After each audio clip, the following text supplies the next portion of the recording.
We got a chance to talk to Seth Rogen, Christoph Waltz, and Cameron Diaz from the Green Hornet, and this here is Black Beauty. We got to talk a lot about this baby, so check out our video. There's a great car behind you right now, and you got to interact with lots of awesome vehicles in the film. So I gotta know, what's your own favorite dream car? My own favorite dream car, that's a good question. I've always wanted like an old, cool car, but I've never had the confidence to buy one. So I tend to buy very sensible cars instead. God, I love cars. I love cars. I'm fantasize about having a sports car. I'd love an Aston Martin or Maserati or, you know, just something like sleek and beautiful with a great engine and great performance. It would be amazing. What was your first car? A Volkswagen bus. But I drove it like an Aston Martin. Yeah. I drive a Toyota Highlander hybrid, which is a family car, I've realized. And I don't have a family, but it just seemed like a sensible car to me. So, yes, I don't have very adventurous taste in cars. That is a decidedly uncool car. It is a pretty decidedly uncool car, I have to say. Think about this, Kato. We've been completely wasting our potential. This city needs our help. We could be heroes. Here's what will make us different. We will pose as villains to get close to the bad guys. That way, no one will suspect we're really the good guys. What do we call him? The Green Hornet.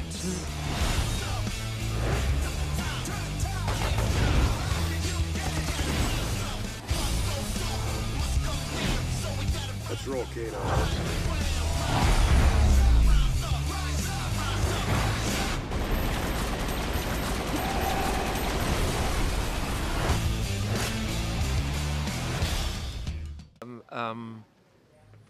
I usually don't like to sort of explain the inside of the characters that I play, because I think it's really, you know, the audience has a job. And the job of the audience is to find out, to read it. It shouldn't be difficult or made difficult for them, and it shouldn't, but not everything should be thrown at them. So if I now start to explain what I think, you know, someone might go to the movies and watch this thing and say, well, I don't see it, or compare it to my explanation. I don't think it's a constructive thing to do, to tell someone how to see something. So I usually shy away from answering questions like that. Well, you've done a great job of evading that question. So let's talk Thank about you. the outside of the character. A little bit about his costuming. The idea, I think, of this wonderful costume designer, Kim Barrett, who designed the costumes, that she at one point thought, you know, he should become more and more red as the complementary color to the green.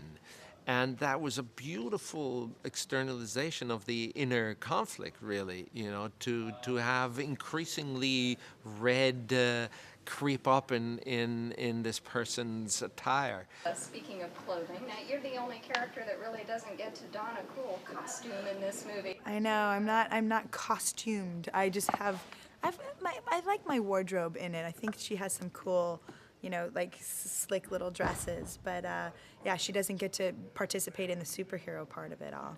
Well, there's a great scene in the movie that I loved about the origins of the costume for the Green Hornet and Kato. And I'm wondering how that came about in the script and sort of how it was realized on screen as far as what you imagined. We kind of had to make up all that stuff. And yeah, we just thought it'd be funny if, you know, he wants to look cool, and they both kind of have this idea to make themselves look cool, and we kind of thought a little fashion show montage is always fun. Let's roll, Kato.